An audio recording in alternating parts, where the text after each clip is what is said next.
Vous voyez, il a sorti un document sur l'écologie. François, qui parlait aux animaux, eh bien, était un peu le patron des écologistes, entre guillemets, des bons. Voilà. Et puis, il a écrit des documents sur la joie. Evangelii Gaudium, donc ça c'est une joie qui est vraiment une thématique franciscaine, et puis voilà qui nous fait un document sur la fraternité avec Fratelli Tutti, et donc c'est ce qui nous pousse avec ce document qui est sorti le 3 octobre 2020, eh bien, à réfléchir particulièrement ce thème de la fraternité. Vous voyez, Fratelli Tutti, le pape François écrit dans l'introduction de ce document, je cite, Fratelli Tutti, écrivait saint François d'Assise en s'adressant à tous ses frères et sœurs pour leur proposer un mode de vie au goût de l'Évangile. Parmi ses conseils, je voudrais en souligner un par lequel il invite à un amour qui surmonte les barrières de la géographie et de l'espace. Il déclare « Heureux celui qui aime l'autre autant lorsqu'il serait loin de lui comme quand il serait avec lui. » En quelques mots simples, il exprime l'essentiel d'une fraternité ouverte qui permet de reconnaître, de valoriser et d'aimer chaque personne indépendamment de la proximité physique, peu importe où elle est née ou où elle habite. Fin de citation. Vous voyez, l'enjeu eh bien, de ce document, eh bien, c'est d'aimer. C'est là qu'on voit que la fraternité est d'abord une réalité relationnelle. C'est d'abord, la fraternité n'est pas un concept, et donc c'est d'abord une relation. Alors, je vous propose un petit plan en 3 étapes. La première étape, ce sera pour voir comment le frère est d'abord quelqu'un créé à l'image de Dieu. La deuxième étape, ce sera de voir comment les Saintes Écritures, de manière non exhaustive, eh bien, nous parlent de la fraternité, notamment de l'exigence de la fraternité. Et puis la troisième étape, on sera sur comment les saints nous éclairent sur, à la suite du Christ, la manière de vivre la manière chrétienne de vivre la fraternité. Alors commençons avec cette notion de frère, de fraternité. Donc je disais, la fraternité est avant tout relationnelle et c'est la relation à un frère. Et ça, c'est très important. En fait, quelque part, on pourrait résumer la fraternité en disant c'est la charité, c'est-à-dire l'amour chrétien, l'amour divin pour le frère. Mais il faut toujours se demander, qu'est-ce qui fonde le fait qu'on est frères les uns les autres? Vous savez, quand on est frères et sœurs au niveau biologique, eh bien, c'est le fait d'avoir les mêmes géniteurs, c'est-à-dire les mêmes parents, le même père, la même mère. Eh bien, au niveau spirituel, c'est un peu de la même manière, c'est le fait d'avoir le même créateur qui fait de nous des frères et sœurs, parce que ce créateur, on l'appelle Père, pour dire qu'il crée avec amour, qu'il crée avec une tendresse paternelle. Voilà. Et donc, si on est frères et sœurs, c'est d'abord à cause du fait eh bien, que nous vivons et nous avons été créés par le même créateur. Et ça, la Bible le dit, bien sûr, à travers le récit de la création, mais le dit aussi, on voit ça aussi dans le Concile Vatican II, c'est la base de la relation au monde. Vous voyez, il y a un document que vous connaissez tous qui s'appelle le document Gaudium et Spes, les joies et l'espérance de ce monde, du monde de ce temps, qui est un document du Concile qui parle de la relation de l'Église avec le monde. Eh bien, la base de cela, c'est la vie fraternelle, et c'est de regarder le frère comme créé à l'image de Dieu. Vous voyez, dans la Bible, vous savez, alors je vais vous lire l'extrait de Gaudium et Spes. Il dit « La Bible, en effet, enseigne que l'homme a été créé à l'image de Dieu, capable de connaître et d'aimer son Créateur, qu'il a été constitué Seigneur de toutes les créatures terrestres pour les dominer et pour s'en servir en glorifiant Dieu. Qu'est-ce donc l'homme pour que tu te souviennes de lui, ou le Fils de l'homme pour que tu te soucies de lui? À peine le fis-tu moindre qu'un Dieu, le couronnant de gloire et de splendeur, tu l'établis sur l'œuvre de tes mains, tout fut mis par toi sous ses pieds. Mais Dieu n'a pas créé l'homme solitaire. Dès l'origine, il les créa hommes et femmes. Cette société de l'homme et de la femme est l'expression première de la communion des personnes, car l'homme, de par sa nature profonde, est un être social et sans relation avec autrui, ne peut vivre ni épanouir ses qualités. On voit bien que pour Gaudium et Spes, pour le Concile Vatican II, eh bien, ce qui fonde la relation aux frères, eh bien, c'est qu'il est créé à l'image de Dieu. Ce qui fonde la dignité d'une personne, c'est qu'elle est créée, cette personne, à l'image de Dieu. Ce qui fonde la relation à l'autre, eh bien, c'est que l'autre est créé à l'image de Dieu. Et donc, ce qui fait qu'on est frères, c'est d'abord parce que nous avons ce même Père. Et ça, c'est très intéressant, parce que ça sous-entend que la dignité de l'autre ne dépend pas de ses actes. Vous voyez, quelqu'un qui a fait des crimes, qui pourrait avoir énormément de sang sur les mains, eh bien, dans la vision chrétienne de l'homme, eh bien, ne perd pas sa dignité. Et si on prend un cas caricatural et extrême, on pourrait dire, eh bien, Hitler, malgré tout ce qu'il a fait, eh bien, demeure un frère parce qu'il est créé à l'image de Dieu. Et en fait, c'est là qu'il faut bien faire la distinction entre la personne et ses actes. Les actes peuvent être horribles, atroces, inacceptables, mais cela n'enlève jamais, dans la vision chrétienne, la dignité du frère qui est créé à l'image de Dieu. Et donc, il est créé, et donc c'est là qu'il y a un regard chrétien, toujours un acte de foi à faire. Cela sous-entend aussi que, vous voyez, si on réfléchit à différentes relations ou différentes choses, eh bien, il faut toujours garder ce regard de foi sur l'autre qui est créé à l'image de Dieu. Vous voyez, souvent, il y a un terme qu'on en voit beaucoup en ce moment, on en a beaucoup entendu ces dernières semaines avec le débat sur l'euthanasie, eh bien, c'est la question de la dignité. Vous voyez, comme si le fait d'être malade, le fait de souffrir faisait perdre sa dignité. Vous voyez, il y a une association qui s'appelle l'Association pour le droit de mourir dans la dignité, comme si le fait d'être malade sous-entendait qu'on perdait sa dignité. Et ce n'est pas une vision chrétienne, ça. La vision, parce que quelqu'un qui est malade, qui est souffrant, garde sa dignité. Et justement, c'est pour cela qu'il faut en prendre soin, pour cela qu'il faut être à ses côtés, qu'il faut le tenir à la main, qu'il faut soulager ses souffrances, mais ce n'est pas parce qu'il a perdu sa dignité. C'est vrai aussi dans le regard avec les personnes qui nous sont, qui peuvent nous faire souffrir. Comment garder un regard de fraternité, un lien de fraternité même avec nos persécuteurs, entre guillemets, eh bien, c'est de se dire, eh bien, cette personne-là, elle est créée à l'image de Dieu. Donc, c'est mon frère parce que nous avons le même Père. Voilà. Donc, il y a une vision, il y a un regard, il y a un acte de foi dans le regard que l'on pose sur chaque personne, parce qu'on voit Dieu qui est le Créateur et qui aime cette personne parce que c'est son enfant. Et ça, c'est vraiment un acte de foi, parfois une foi qui n'est pas sensible. Hein. Vous voyez, quand on est par exemple en conflit avec quelqu'un, se dire, eh bien, cette personne, elle est quand même, elle a quand même une dignité. Elle est quand même un être de Dieu, un être à aimer. Voilà, et parfois, quand cette personne eh bien, nous fait du mal, eh bien, ça demande beaucoup plus de foi et de volonté.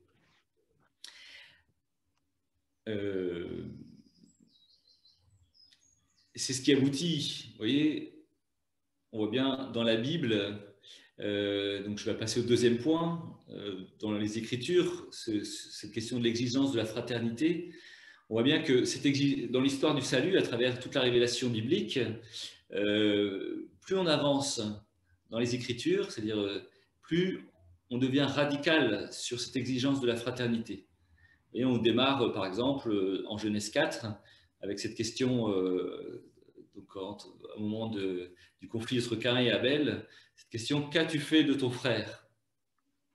Eh bien, voilà, c'est juste une question à ce moment-là. Et puis on voit bien que progressivement, on va aller de plus en plus vers cette exigence de l'amour. Et ça se termine donc avec dans Saint Matthieu, chapitre 25, verset 44, « Aimez vos ennemis ». Vous voyez, l'exigence vraiment va aller jusqu'à l'amour de l'autre, de celui qui ne nous aime pas, de celui qui nous persécute. Vous voyez, Jésus dit exactement, je vous cite, « Vous avez appris qu'il a été dit, tu aimeras ton prochain et tu haïras ton ennemi. Eh bien, moi, je vous dis, aimez vos ennemis et priez pour ceux qui vous persécutent, afin d'être vraiment les fils de votre Père qui est aux cieux. » Vous voyez, l'exigence de la fraternité chrétienne, eh bien, avec le Christ, elle est radicale. Et c'est très, et si on n'a pas ça en tête, eh on ne peut pas comprendre certains événements de la vie du Christ. Si on n'a pas cet impératif de la charité qui est non négociable et qui est pour tous, quelles que soient les conditions, eh bien, on ne peut pas comprendre l'offrande du Christ, notamment l'offrande du Christ sur la croix. L'impératif de cette charité, donc je vous disais qu'on continue et n'arrête pas de croître et elle culmine dans la personne du Christ. Alors bien sûr, je ne suis pas exhaustif en disant ça. Mais on retrouve ça aussi, par exemple, dans l'Épître aux Philippiens, au chapitre 2. Vous voyez, souvent dans l'Épître aux Philippiens, au chapitre 2, on ne lit que l'hymne aux Philippiens. Et en fait, ce qui est à l'origine de l'hymne aux Philippiens dans le texte, c'est d'abord l'exigence de la fraternité. Et on arrive au Christ en disant, eh bien, l'auteur de l'Épître aux Philippiens arrive au Christ, parce que le Christ, on va se comparer au Christ qui donne sa vie pour les autres. Voilà. Mais ce qui est le point de départ, c'est, et ce qui introduit l'hymne aux Philippiens, c'est l'exigence de la fraternité. Alors, je ne vais pas vous lire l'hymne aux Philippiens aujourd'hui, mais je vais vous lire ce qui précède. Je vous lis, chapitre 2 de l'hymne aux Philippiens.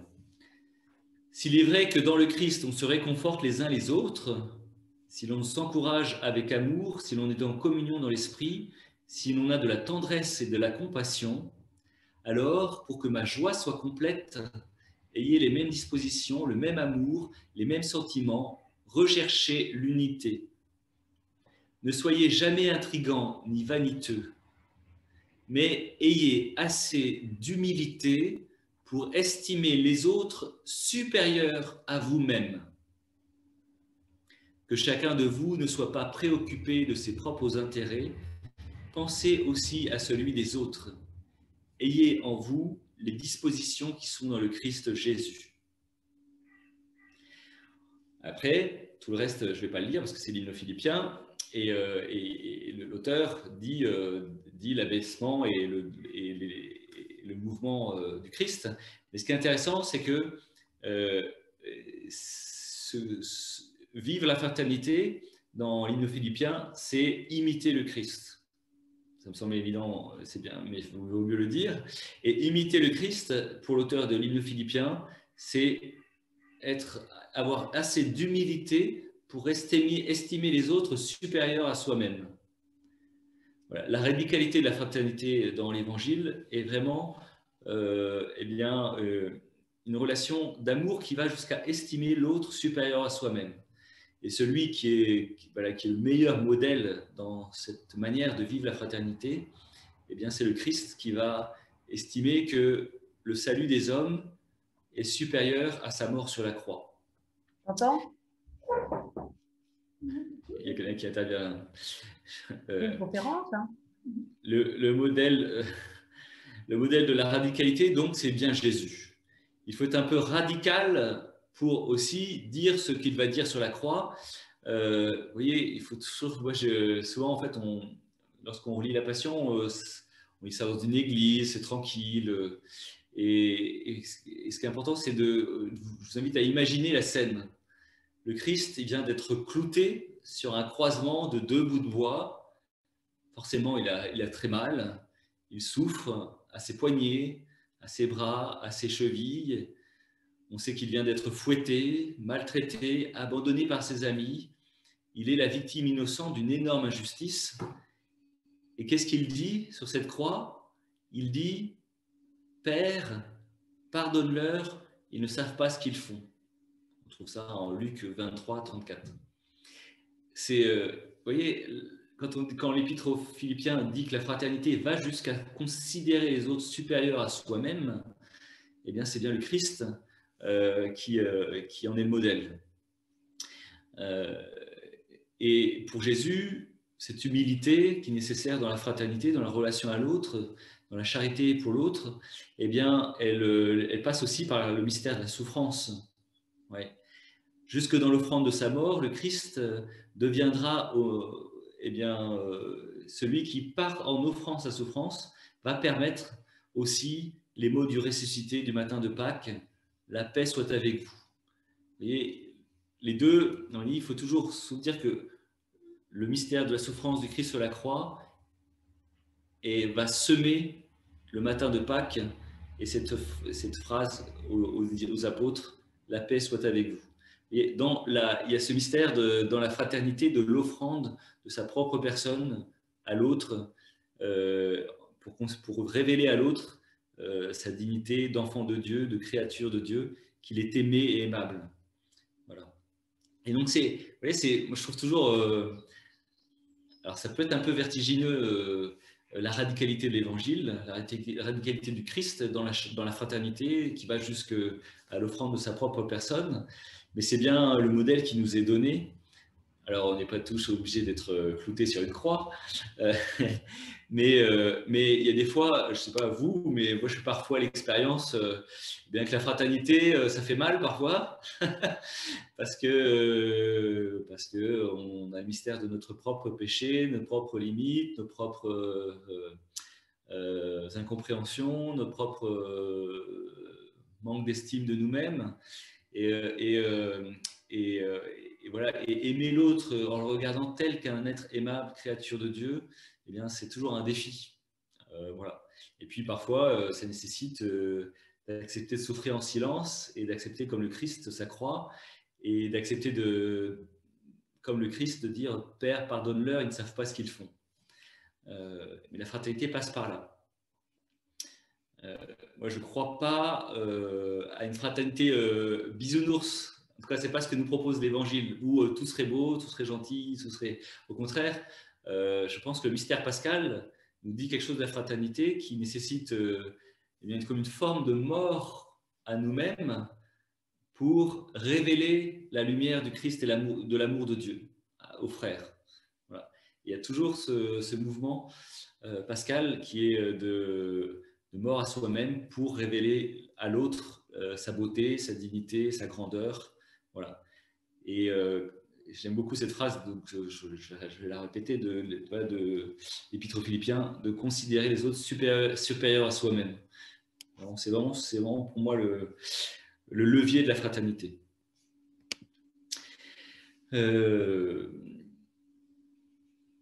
Ça correspond aussi à ce que le Christ dit en Matthieu 25. Vous voyez, au verset 34, je vous cite l'évangile de Matthieu. Alors le roi dira à ceux qui seront à sa droite, venez les bénis de mon Père, recevez en héritage le royaume préparé pour vous depuis la fondation du monde. Car j'avais faim et vous m'avez donné à manger. J'avais soif et vous m'avez donné à boire. J'étais un étranger et vous m'avez accueilli. J'étais nu et vous m'avez habillé. J'étais malade et vous m'avez visité. J'étais en prison et vous êtes venus jusqu'à moi. Alors les justes lui répondront, Seigneur, quand est-ce que nous t'avons vu? Tu avais donc faim et nous t'avons nourri. Tu avais soif et nous t'avons donné à boire. Tu étais un étranger et nous t'avons accueilli. Tu étais nu et nous t'avons habillé. Tu étais malade ou en prison. Quand sommes-nous venus jusqu'à toi? Et le roi leur répondra, Amen, je vous le dis.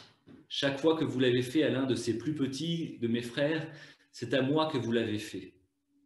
Alors il dira à ceux qui seront à sa gauche, Allez-vous-en loin de moi, vous les maudits, dans le feu éternel préparé pour le diable et ses anges.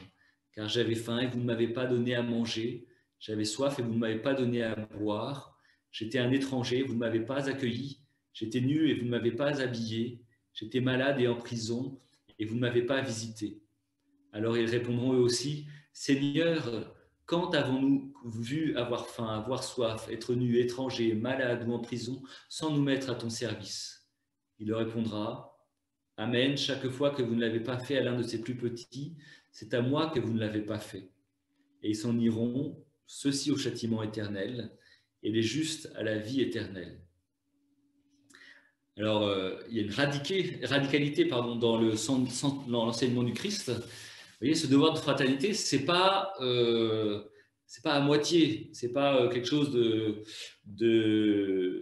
périphérique dans la révélation chrétienne. La fraternité est centrale parce qu'elle est le chemin vers la vie éternelle. On voit bien qu'il y a une dimension eschatologique, c'est-à-dire que la fraternité est le chemin du ciel. Voilà.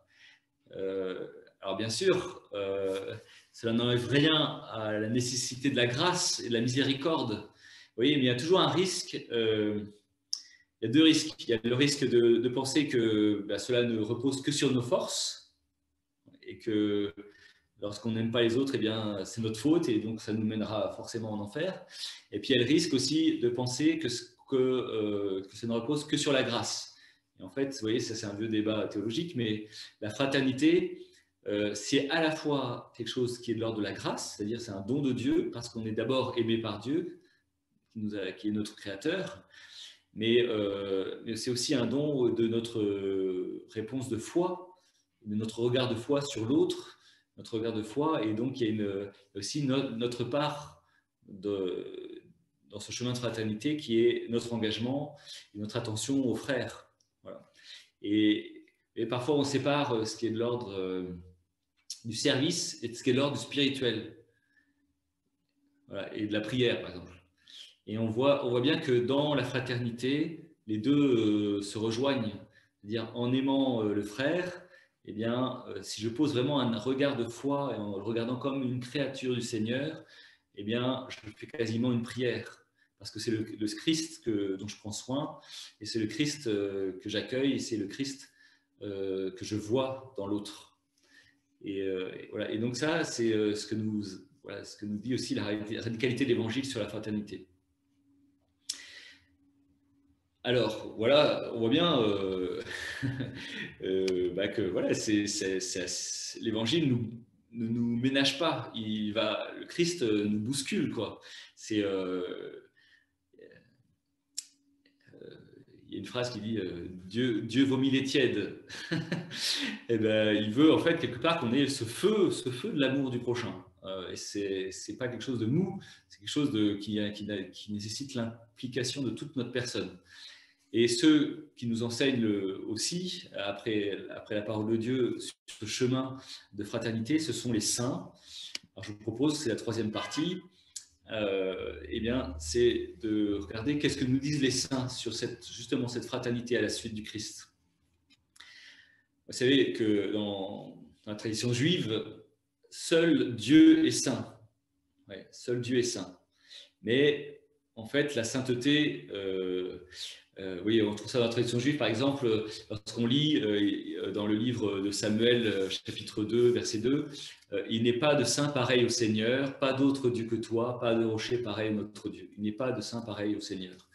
Mais en même temps, la sainteté de tout saint, c'est l'œuvre de Dieu qui traverse la vie du saint.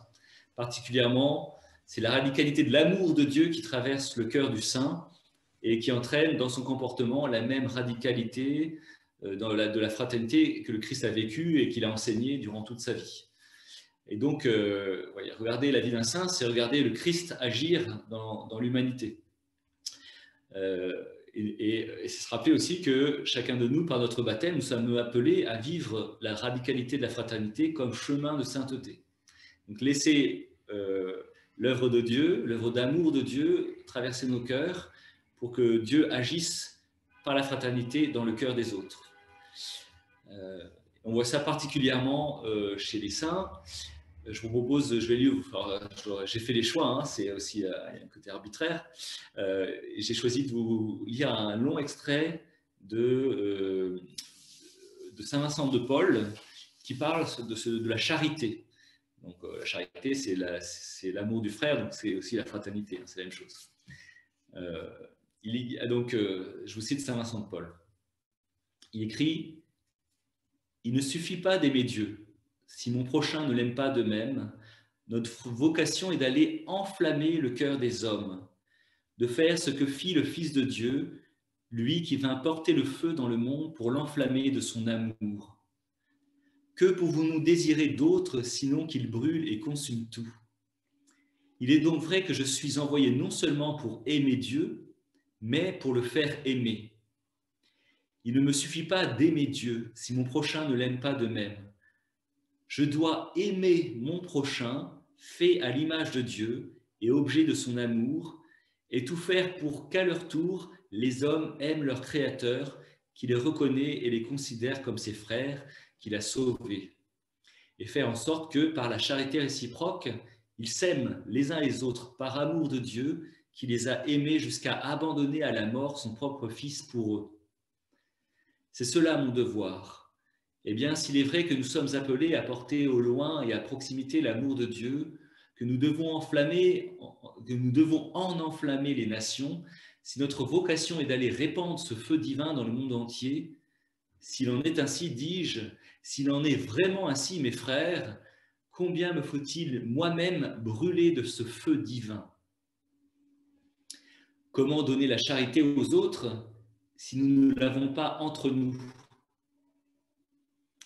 Observons si nous l'avons, non pas en général, mais si chacun l'a en soi, s'il l'a à la mesure nécessaire, parce que si elle n'est pas brûlante en nous, si nous ne nous aimons pas les uns les autres comme Jésus-Christ nous a aimés, et si nous n'accomplissons pas d'actes semblables aux siens, comment pourrions-nous espérer diffuser un tel amour sur toute la terre? Il n'est pas possible de donner ce que l'on n'a pas. Le devoir de la charité consiste précisément à faire aux autres ce que l'on voudrait raisonnablement qu'ils nous fassent. Est-ce que je fais vraiment pour mon prochain ce que je voudrais qu'il me fasse? Observons le Fils de Dieu. Il n'y a que notre Seigneur qui soit épris de l'amour pour les créatures qu'il a laissé le trône de son Père pour venir prendre un corps soumis à l'infirmité. Et pourquoi cela? Pour établir entre nous, par sa parole et son exemple, la charité du prochain. C'est cet amour qu'il a crucifié et qui accomplit l'œuvre admirable de notre rédemption.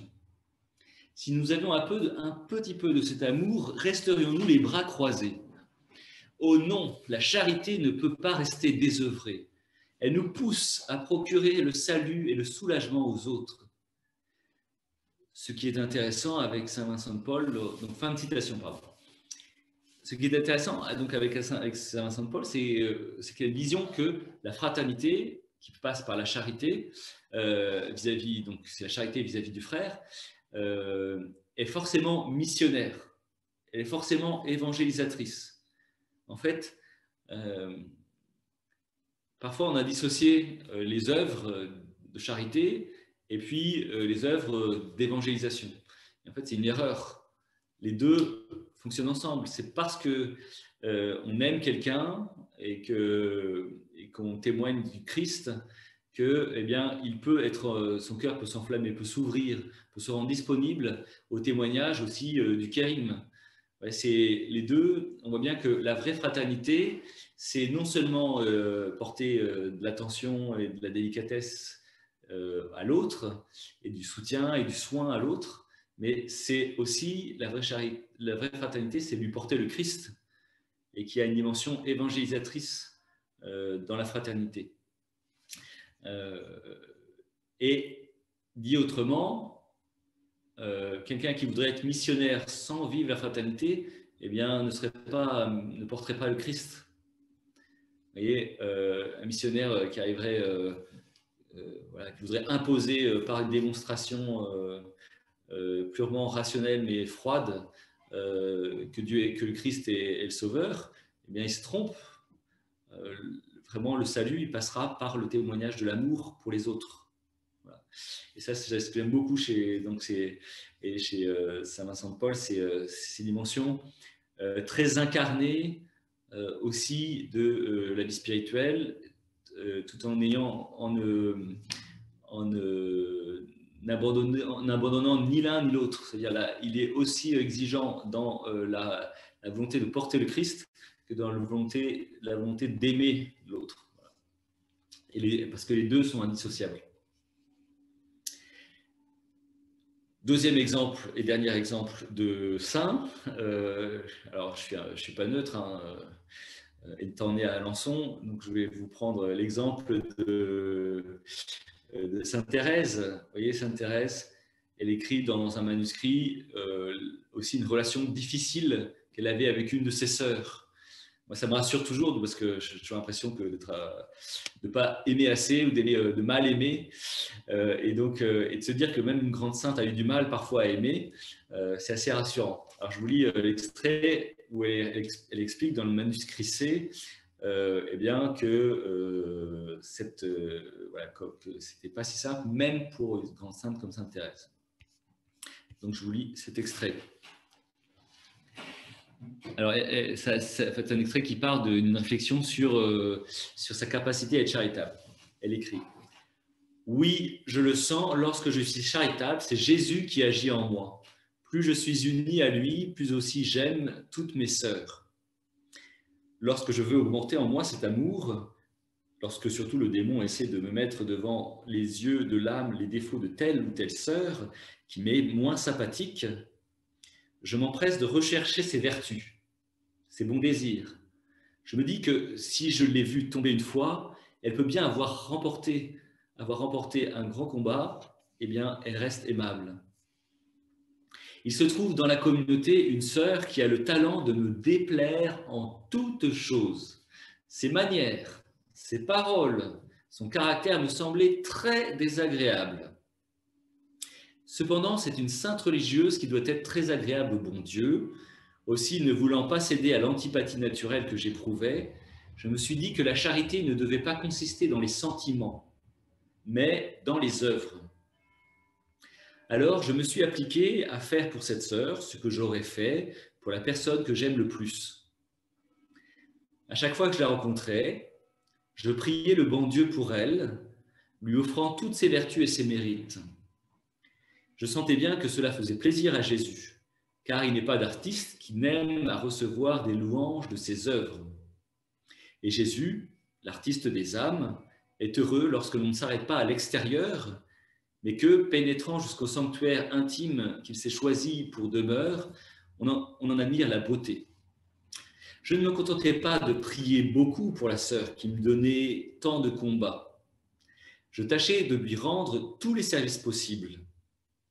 Et quand j'avais la tentation de lui répondre d'une façon désagréable, je me contentais de lui faire mon plus aimable sourire et je tâchais de détourner la conversation, car il est dit dans l'imitation de Jésus-Christ, il vaut mieux laisser chacun dans son sentiment que de s'arrêter à contester. Souvent aussi, lorsque je n'étais pas à la récréation, je veux dire pendant les heures de travail, ayant quelques rapports d'emploi avec cette sœur, lorsque mes combats étaient trop violents, je m'enfuyais comme un déserteur. Comme elle ignorait absolument ce que je sentais pour elle, jamais elle n'a soupçonné les motifs de ma conduite et demeure persuadée que son caractère m'est agréable. Un jour à la récréation, elle me dit à peu près ces paroles d'un air très content.